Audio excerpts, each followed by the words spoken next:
I remember we were shooting in Italy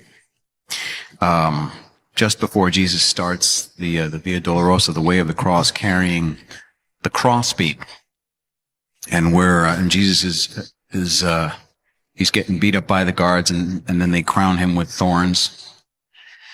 And there was one of the Italian guards, we were shooting locally in Italy, and one of the Italian Roman soldiers, one of the Italian guys playing a Roman soldier, who I think in the last several years has had a resurgence in his own faith. He has to slug me in the stomach.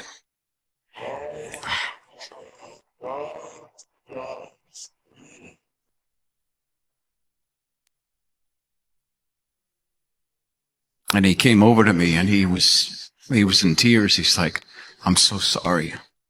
I'm so sorry." I said, No. You're doing what you're supposed to do.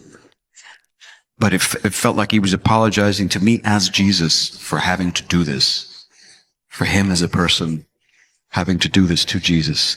He had a very hard time with it. And so many people were affected in ways that none of us anticipated. You read the script, you know what's coming. You read your Bible, you know what's on the page. But then to live it out,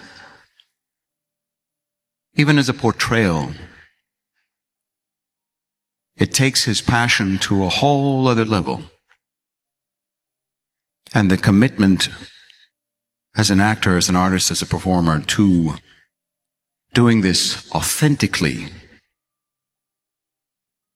brings you to a point spiritually where you are no longer pretending, you are participating in his passion.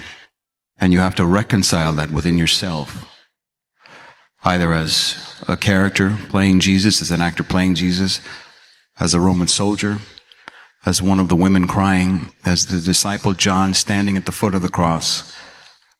You have to reconcile what's happening if you are living truthfully and are authentically in these moments. And the Lord allowed us, each of us in our own ways, to experience the heartbreak and the sorrow of that. And so people, when they see this, I said this to somebody in an interview just before, I'd seen a lot of comments that people would say, "Oh, I'm not going to watch season 6. I can't watch season 6. I can't take it. I can't take it." Well, to them I say,